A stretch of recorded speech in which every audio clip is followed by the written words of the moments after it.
આપણી સાથે કેટલાક એનઆરઆઈ યુકેથી પણ આવ્યા છે અને તેઓ મારી સાથે છે. આપણે એમની સાથે જ વાત કરીએ.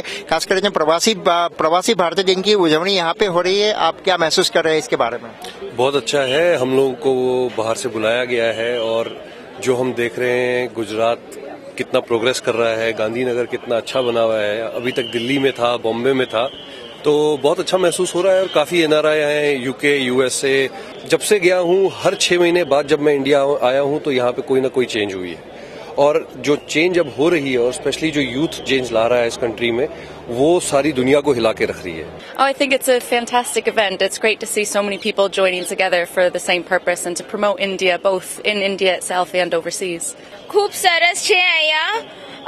गुजरात गवर्नमेंट ने बहुत अच्छी अरेंजमेंट्स की है यहाँ पे और यहाँ बाहर के लोगों को भी यहाँ आकर बाहर की ही फीलिंग आती है. This is abroad in India. Well, it's a great feeling to be back in India anytime. And the way India is progressing and what Mr. Modi is doing, I think is something which is commendable. And yes, go India, go. તો આ તો કેટલાક NRI કે જેઓ પણ માની રહ્યા છે કે પ્રવાસી ભારતીય દિવસની ઉજવણીમાં પણ તેઓ અહીં આવ્યા છે તેનું એક મુખ્ય કારણ દેશના વડાપ્રધાન નરેન્દ્ર મોદીનો કરિશ્મા છે અને એમને કારણે જ તેઓ અહીં પણ ખેંચાઈ આવ્યા છે. કેમેરામેન વિપુલ બોરીચાની સાથે સુરેશ પારેખ, સંદેશ ન્યૂઝ, મહાત્મા મંદિર, ગાંધીનગર.